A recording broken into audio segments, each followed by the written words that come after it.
Colombo hits fast. One minute you're dodging tuk-tuks, the next you're hypnotized by the smell of roasted curry. The city is a crossroads, Sinhalese, Tamil, Muslim, Burgher, Hindus, Christians, and Buddhists alike.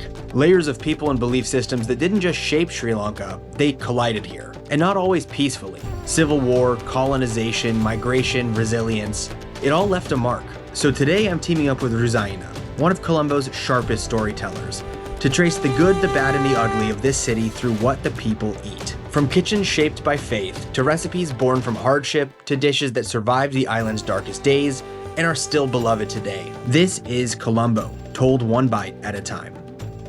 All right, so spot number one, Ruzaina, where are we? We're at a place called Gamigedara, right? So it's like a spot where a lot of local community comes. So you get a lot of places like this all around Sri Lanka. But the thing is, you got to know where to go. Sure. Our first stop takes us straight to the heart of the island, Sinhalese rice and curry. On the surface, it looks humble. A scoop of rice, a handful of curries, but this plate carries centuries. The Sinhalese are the island's majority, the people who shaped its kingdoms, its myths, its language. For thousands of years, they farmed these lands, worshipped at ancient temples, and built a cuisine that mirrors the island itself. Layered, fiery, hot, subtle when it needs to be, unapologetically bold when it doesn't. Nothing here is rushed. Spices are roasted until they release smoke like incense. Coconut milk cools the heat without dulling it. Then you've got jackfruit, gotukola, dhal, beetroot, sambols. Each curry has its own personality and purpose. It's food built on balance, earth and fire, comfort and punch, tradition and improvisation. This isn't some hotel buffet, this is the real thing. No shortcuts, no edits, just the story of Sri Lanka's majority people told through a plate that has fed them for generations. This is purely Sinhalese Buddhist Sri Lankan food. Okay, and for Colombo, these type of curries are what you would find here? Correct, because in a lot of places, you do get variations of this, but in Colombo, you also get like sausages like we saw over there, it's a mix of very westernized food along with rice and curry, but I've selected pure, authentic Ceylon cuisine. So for the uninitiated, many Westerners will notice there are no forks and knives here. No. How do we get in here? So we use our naturally God-given utensils. Sure. Yeah, okay, so we have 10 of them. Right. There's a reason for it, because our nerves in our hand connects right to our heart. Okay. Right? So it's more about connecting with yourself. And it's more about love and energy, because you put love into cooking, and plus when you're eating. Because if you eat in a bad-hearted way, you get sick. You do get sick. So we believe that if you connect with yourself and the food and give yourself good vibes and energy, everything's going to be good. Okay. So how do we get in here? Where do you normally start? Okay. So this is like pretty easy. It's not that difficult. Okay. You just use your hands. And then you take each curry. You can taste each curry if you want with rice, okay, or you can put a little bit of everything and just get like warm the rice a mix, bit. Right? Correct. Give it a little mix so that you can warm it a little bit. Sure. So it becomes warm and it blends in together, and just put it in your mouth. Part here? Yeah.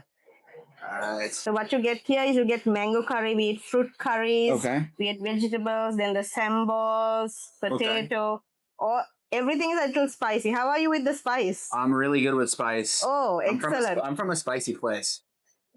I know I'm a white guy, but I'm from a spicy place. Where is that? New Mexico. Oh, really? Yeah. So everything we eat is spicy, and everyone's always very surprised that I eat spicy food. So anything you gotta get the thumb, you know? Correct. This is my personal opinion. I would say Sri Lankan cuisine most resembles Thai cuisine. I agree. Exactly. Totally agree. It's a mix of spice, sweet, tangy. Yeah. That umami flavors, everything all together. You know? Sure. It's very close to Thai cuisine. Yeah, I think a lot think it's going to be kind of like Indian food, but no, it's there not. are some similarities, but I agree that it's Thai. more Thai, especially with the coconut. Yes. Coconut milk. The chili level for everything is very, very high. We always eat sweet, tangy, spicy all together. Sure. Now we're eating Sinhalese food. So in Sri Lanka, what does it mean to be Sinhalese? So Sinhalese community is very unique, right? there's only Sinhalese community in Sri Lanka. Nowhere else you get Sinhalese in the world, right? I mean, other cultures like my family, like the Malays, we get Malaysians. Then you get the Tamils from India. You get the Muslims from Morocco and Persia. They all came from other backgrounds. But here, Sinhalese means you're unique to this island. Islander. Yes. So all the Sinhalese Buddhists that you get around the world are all from Sri Lanka. They are not from other countries. Like, like how you would get from, mixed communities in other countries. So being Sinhalese means the pride of the nation. Being Sinhalese means love, peace, harmony. I mean, Sinhalese Buddhist people are some of the, Sri Lankans as per se are very, very humble and very, very hospitable people. Mm-hmm. We love to feed, we love to do a lot of things to cater to the other person. And can anyone on the island be Sinhalese? No. Okay. It's only the Buddhist people who can be Sinhalese. Okay. Yeah. And is that? Sinhalese as per se. Now I am Sri Lankan Malay, so sometimes it goes as Sri Lankan Malay English, Sri Lankan Malay Sinhala. Like there are certain mixers, but Buddhist Sinhalese are very like pure original Sri Lankans. Yes. So fish is a big part of Sri Lanka because we are islanders, right? Definitely. This is like a river fish that is fried, and then this is sea fish that is like made with garcinia. This fish embutial is very, very like a national treasure. Okay. For Sri Lankans. Okay. The South have their own version, the North have their own version, and they kind of fight for the rights. All right, so let's give it a shot. So for me, the Sinhalese food, it's a very big mix of sweet and salty, mushy texture. You got some crunch in there. You got like just really like all the flavors all at once. Correct. In some sense. It's a flavor bomb. It's a flavor bomb. So when you're eating lunch here, it's just like, bah. Yeah. And then you finish and you're just like, whoo. Yes, exactly. Yeah. Exactly. You do need that. It's exactly that. It's like, wah, wah, wah. And then, Absolutely. It's always more is better, right? So correct. Okay.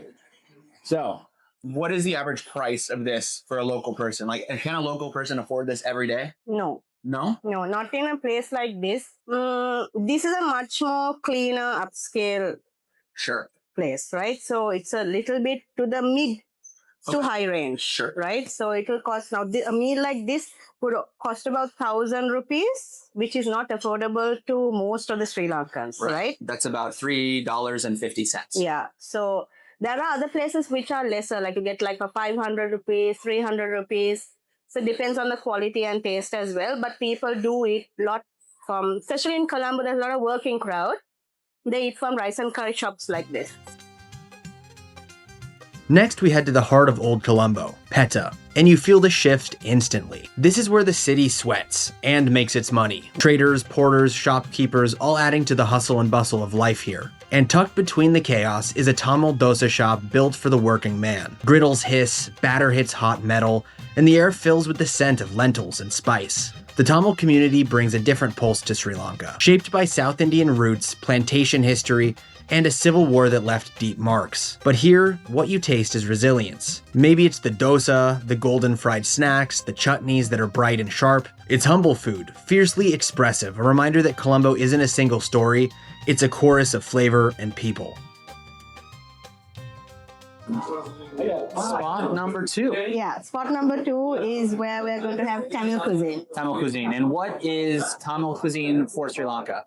So Tamil cuisine for Sri Lanka is also rice and curry, but they cook it very, very differently than the southern crowd, like the south, right?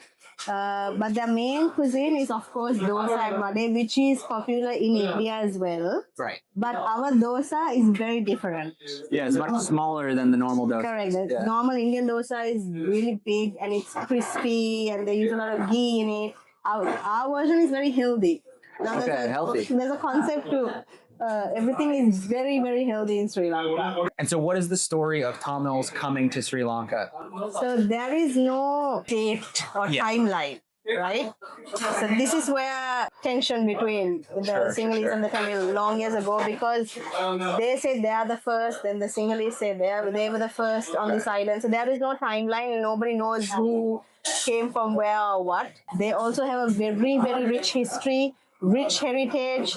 I would say Tamils are equal rights as the Sinhalese in Sri Lanka. Right. And so modern day Sri Lanka right now is the Tamils are in the northern part of the island, Yeah. then the Sinhalese are in the southern part of the island. Majority. Yeah. And then Colombo is this meeting point where everyone really Correct. comes together. Correct. So we're in Pettah now. Yes. And what is Pettah? Pettah is the heart and soul of Colombo, if not Sri Lanka. Because if Pettah shuts down, entire country shuts down in the economic state. Sure. And what do people buy, sell, trade here? Everything. Anything you want is available in Pettah. Okay, everything. Anything and everything. And so a place like this, like who eats here? Like the working man, the family, Working men. Working men mostly. And what would you say is the biggest difference between Sinhalese food and Tamil food? Like where's the big line? There is no big line. I think it's the dosas that they have, whereas the Sinhalese people have rice. Sure. But even they eat rice, So I think the difference between it's a technique of cooking. The cooking technique is different, and the Sinhalese people don't eat dosa anyway. Okay. I mean they do, but it's not their dish. Makes sense. Is there a big difference between the Tamil in Sri Lanka and the Tamil in India? Yes. Yeah. What is the Yes. difference? So there's a different dialect that we speak. The Jaffna Tamil is very closer to Chennai and Madrasi Tamil, I would say. But still, there's their own dialect, There's so many nuances. You can't really say they're very different than the Chennai Tamils and the Madras Tamils and but there are nuances that you very crystal cut clear that they are from Sri Lanka. Okay, the Tamils here are Sri Lankan Tamils. Correct. We have dosa. Yes. Dosa is made from... It's made with gram flour, the urud flour, like the gram, right? We call it dose. Dose.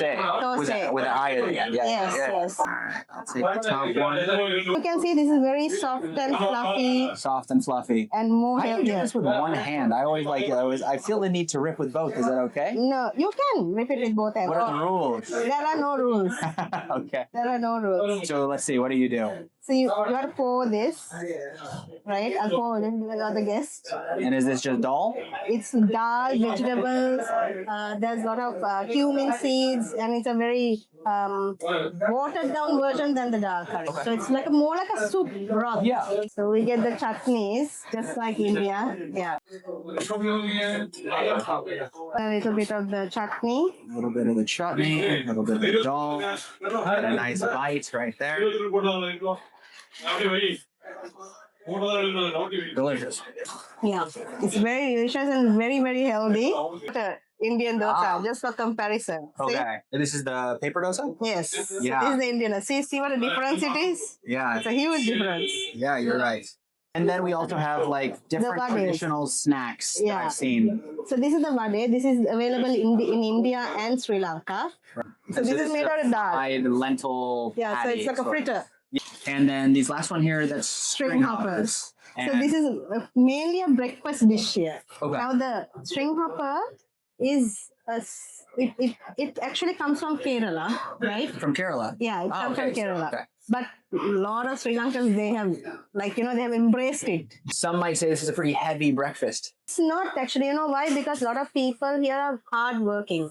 Right. Okay, so they carry a lot of things, they work really hard, so they need this energy. Right. And it's healthy. It's heavy but healthy. Yes. Okay, I'm going to try. This is the vade. Ulundu vade. Uru vade.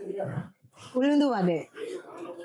So you have to dip it in the sambol actually. It's good. It's good. It's One very of my good. favorites. Even better. Even better, yes. Yeah. All right. And this one, which also is what? Haripu vada. Haripu vade. So it's dal. Dal. Made of dal, onions. And we dip this one too, I guess. Yes, you can dip it. I will dip it. Good. Good? Everything's just good. I think my favorite part about the breakfast concept here is everything is really well spiced. Yes. To So wake you up. yeah, you got all the chili, cumin, all the different seeds, and all. It's just it's really well spiced. Yeah. So it really feels like you ate something. So this one you can just break it, because Okay. And how much are these breakfast plates? Like how much is the it's dosa? not so expensive. You know, it's less than 1,000 rupees. Sure. It's like eating a potato chip. But more greasier. Yeah, it really has the texture of a potato chip that's a little bit chewy. So what is a string hopper? The string hopper is usually made with rice flour. Rice flour is with warm water, and they mix it, and they squeeze. There's a machine, like not a machine, but it's a press. hand. Where you press it and you put it into a mold and you steam it. It's a lot of work actually just for this little guy, right? But we love it. This is our staple breakfast. It's nice that when they steam it, it becomes like one like mini pancake. Yes. You know, it's like it feels like it would be eaten with your hands. Pop them on there. Yeah, you can. It's good. Yeah. If I was to choose a breakfast, this is like the way that I would want to start my day, I think. Okay. Spicy, good. You got some carbs in there. Yeah. Really like it's food that you want to eat. I think it's Right.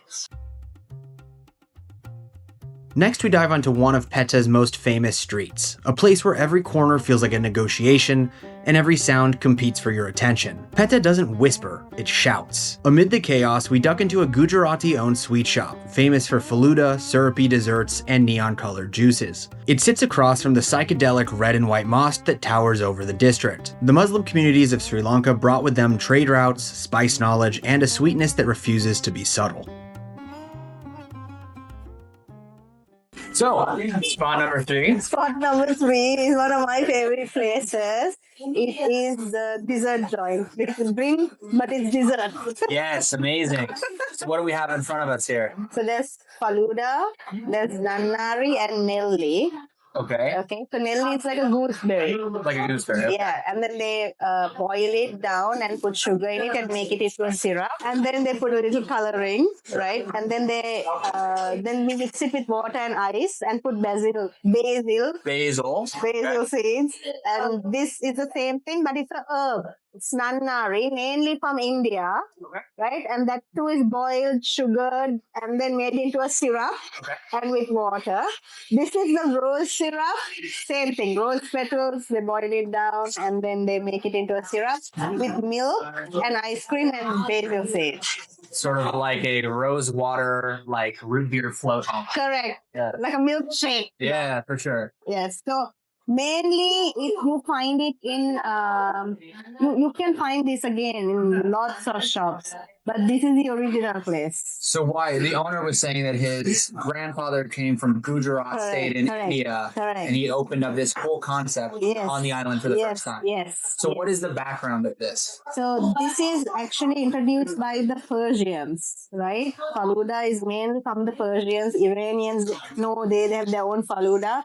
So they brought it down to India, and then, the whole Ottoman Empire, right? Then whoever came down to Sri Lanka came down with all these recipes and settled down here. And this family is actually the first to bring it down to Sri Lanka. And is there a large community of Indians in Sri Lanka? Because I think some people don't understand that there is a difference between the island and the subcontinent. Correct. So there's a large community, yes, but it's segregated. So there's Indian Tamils, there's Indian Muslims. So they fall under the Indian Muslim category. So they're called the Dawoodian Boras. So a very, very small community. Nelly drink. Yeah. It's so much all at the same time. It's like very sweet. It's like syrup. And then it hits you with sort of an artificial citrus apple flavor. I have no idea how to describe it. And also the basil seeds, they're kind of like chewy and kind of bouncy. It's very strange, but I kind of like it. I vibe with it. You need this kind of sugary iced drinks to kind of like, keep you going for the day. For sure. And it's so refreshing. The Muslim community can't have a nice ice cold beer in the middle. And also it's enjoyed by all communities. Every community loves this. Oh, this one's very different. It's very, very different. It's still very sweet. It almost tastes caramely. Yes. Wow, both of those are completely out of my explanation of like food. You can't explain it. Yeah. Because it's different for different people. All right, so here we just have quick little snacks. Yeah. So the samosa is with beef. right? Mostly Usually beef. samosa, Indian samosa is with potato. And sorry, and This is the barfi. barfi. Yeah, so barfi is made with milk powder, ghee, and sugar, and little bit of nuts like almonds. Sri Lankan style samosa. Exactly.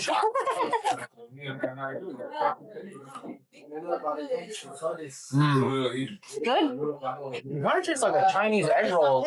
It's not super spiced. Yeah, it's It's not. really just like beef and vegetables. Yes, and onions. Very tasty. Million. I could eat a million of them. Yes. And the barfi. Yes, this is our version of the barfi, but it's pretty common in India as well.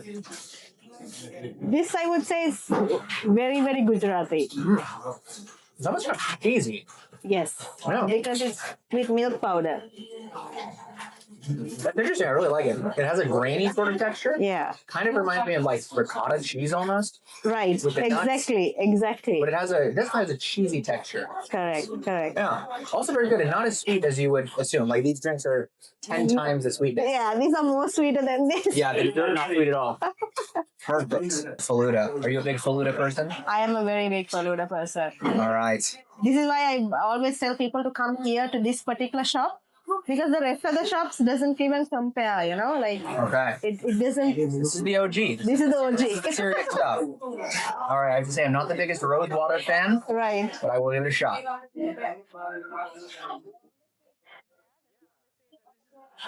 Wow. Oh, is there noodles in there too? Yes. Wow. It's A little, actually rose water, but because it's with I guess Milk. ice cream and milk, yeah, it's a lot more tempered. correct. Still very sweet in a sort of artificial way, Yeah. but really actually 80% better than I was expecting. Oh, okay. So I think Good. I would definitely order that again. Good.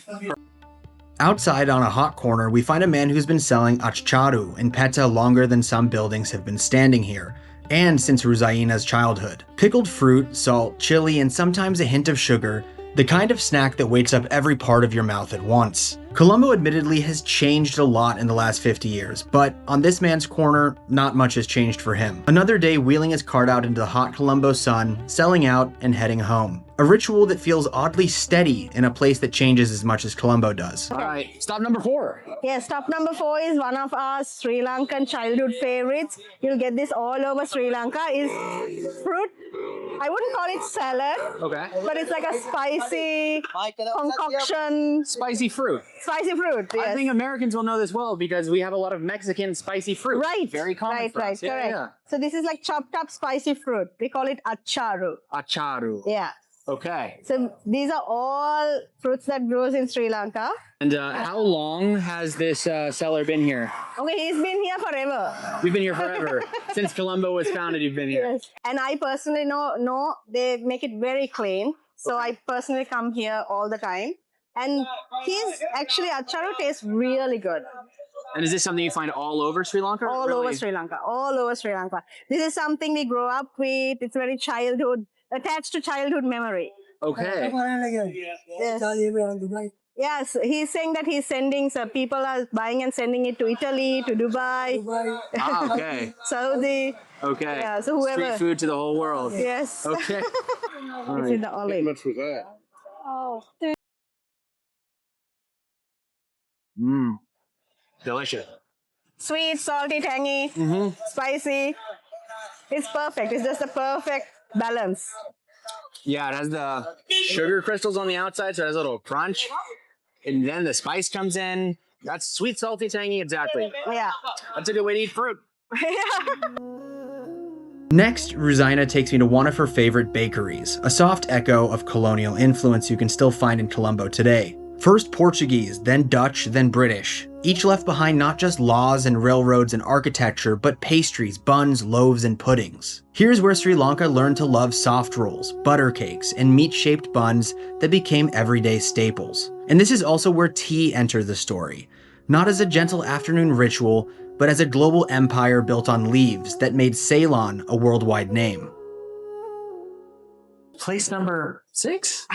5, 6. 5. Wherever we are, it has air conditioning and that's much needed. So, where are we? So we are at a pastry shop, right? But you'll get pastry shops all over Sri Lanka because we were colonized by the Portuguese and the Dutch. Yes. So they left behind this remarkable thing called the pastry and the palm, right? So we are mostly in Sri Lanka, I would say, we eat bread for breakfast, we eat bread for lunch sometimes when you don't have time, and for dinner. It's a very, very controversial topic. And you must have heard the bread man in the... Yes.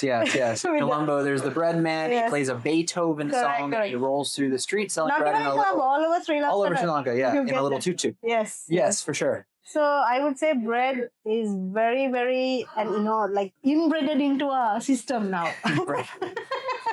That's perfect. So when so obviously we're having basically like tea and scones and stuff, very European, very British. So like when I guess for modern Sri Lankans, when they look at the 400 or so years of European colonialism, what are the thoughts? Is it mostly negative, or are there some good things like this to take away from it?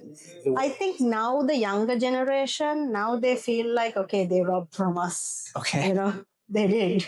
They robbed from us, they segregated us, all the war, the hate between the communities, they instilled from that kind of period. I think the younger generation are more educated now, and they realize that it is a colonialism that brought down all this, travesties to our country, right? Because they segregated. They deliberately did that so that there'll be always a divide and conquer aspect, right? And then a lot of things were robbed. Our jewels were robbed, our stones were robbed, like half of the British Empire, the Spanish Empire, the jewelry, the stones are all from Sri Lanka. But then there's the silver lining, where there's the railway system that they placed, the British in place, it's still the same. Nothing has changed, right? Then the food. We've got fantastic food thanks to the mixed cultural differences and the communities coming together and blending in together. So there is a silver lining in the dark history.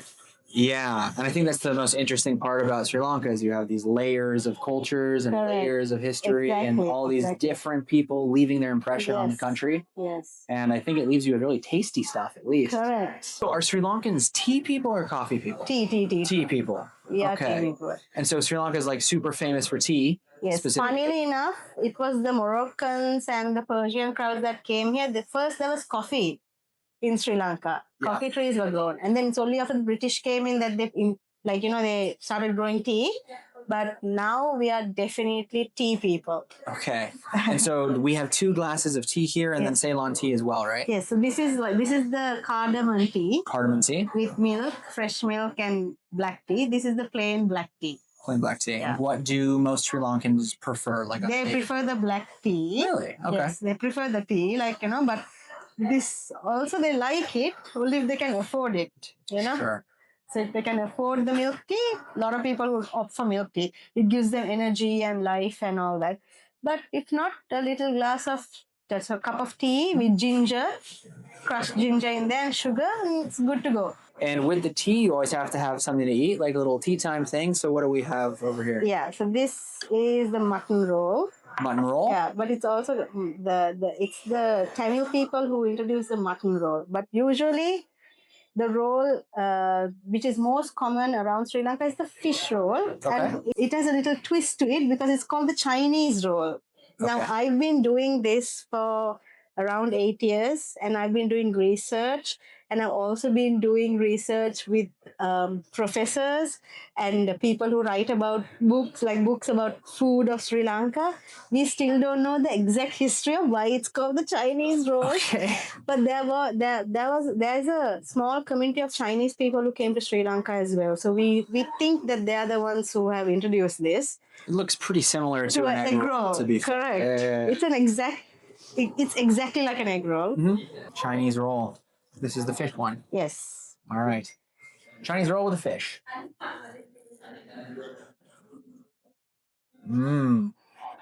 That's yummy. It has a nice fish flavor. The outside has a nice crunchy breading, and then there's a sort of a pancake inside.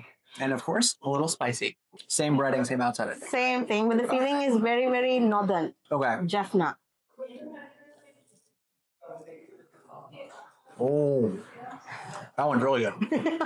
Soft and velvety inside. You can taste that there's mutton, which is obviously like the adult lamb, but it's not very strong and has a nice spice background.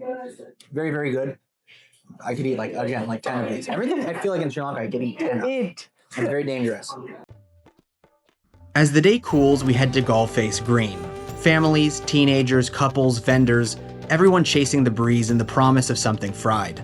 Isawade crackling in oil, manioc with sambol, roasted corn dripping with butter and chili. Street food here isn't just a snack, it's the soundtrack of the city at play.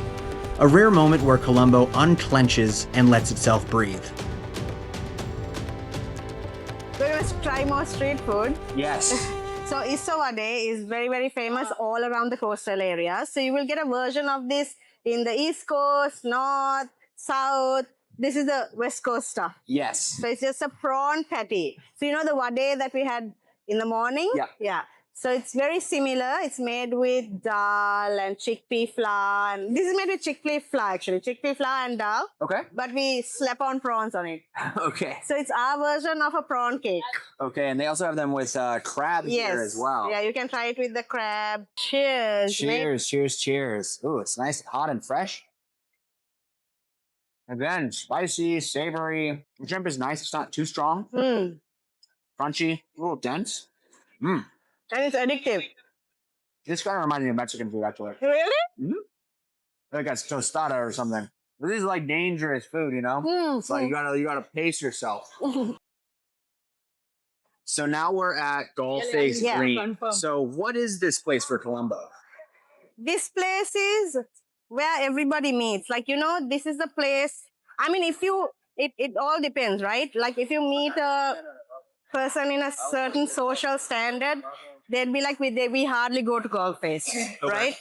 But for the general population and the popularity, let's say majority of Sri Lanka, this is their entertainment hub.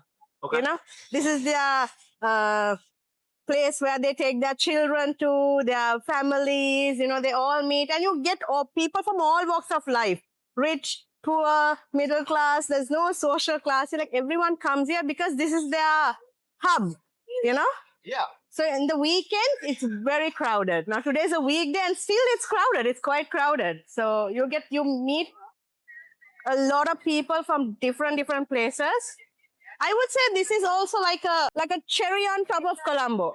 A cherry on top of Colombo. Yeah. And there's a lot of contrast between the new Colombo that's being built here, the really expensive Colombo. Yeah. And then here that's a place for everybody. Correct. Now so you see all the big luxurious hotels and the street food vendors right in front of them, right? Yeah. So it's a big contrast. And what do you think is the future for Colombo? Do you think it's going in a positive direction? Do you think the rest of the city will develop to the levels of this area?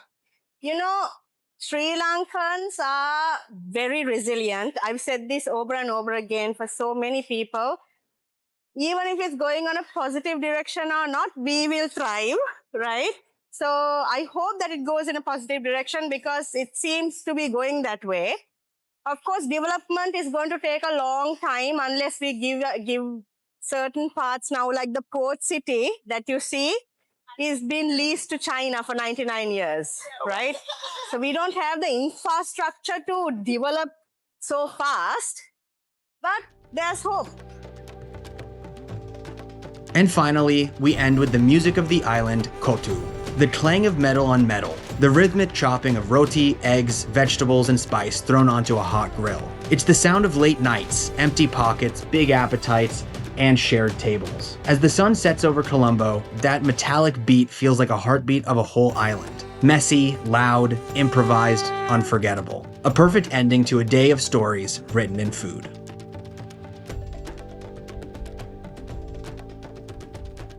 So last stop of the day, Yeah. and I think maybe one of the most notorious foods of Sri Lanka, Correct. kotu.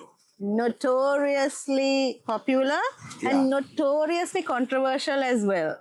Okay, why Right? controversial? Because like a lot of people try to claim it. Like the Tamils try to claim this, the Muslims try to claim this, the Sinhalese try to claim this, but it is a Muslim Tamil food, right? So it came from like South India, but like Kerala, and then it came to Batiklo, like, you know, and there's a lot of theories why it's been cut, you know, because back in the day when there was civil war and then the army was patrolling, the Tamil tigers used to like tell all the other tigers, like, you know, the police is patrolling, and that's why they used to make that really, really loud noise so that everyone will know that the army is patrolling. Because there's no reason to make such a big noise when you're cutting it. Okay, so it's not just a show, but it's like letting people know like the enemy's coming or something like that.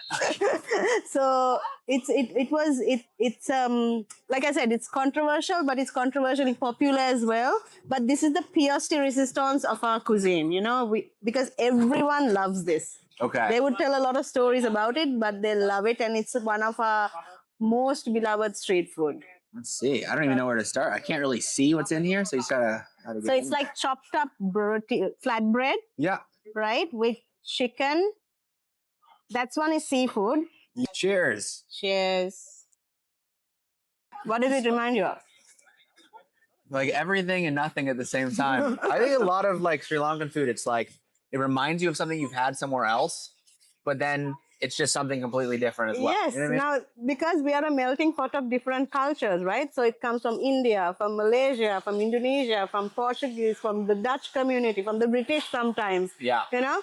And then the Sinhalese community, Tamil community. So it does remind you of something that you had somewhere before, because it's a melting pot of different cultures. So we've had a lot of different food today, right? We've had all these different religions, different peoples, different cultures. In Sri Lanka, is the food like a point of coming together, or is it something that creates a lot of controversy and a lot of tribalism? It does create conflict only when the political season is high. Do you know what I mean? Because it is really sad to say that until recently, the political atmosphere was very divide and conquer. You know, they divided the Sinhalese, the Muslims, the Tamil, they divide so that whoever wants to win can win. This is the normal game. So at that time, then people are like, you know, this food is mine, that food is yours. You know, you can see it in all these YouTube comments, or like if somebody, there's a show, people do like try to segregate with food. But it's also because they're very passionate about their, you know, their belongings, like, you know, their food. But it is also the base and I would say the foundation of where people come together. Now, everyone enjoys kottu roti, irrelevant of the fact that it is like a Muslim Tamil dish, right? And everybody enjoys rice and curry. They will fight with you today with words or with whatever, but they go home and eat rice and curry. So it does bring people together whether we like it or not, or whether they like it or not, right? So although there is conflict and controversy, only when there is dirty politics involved. Other than that, Sri Lankans are very, very peaceful and harmonious and loving people, and food is where they come together.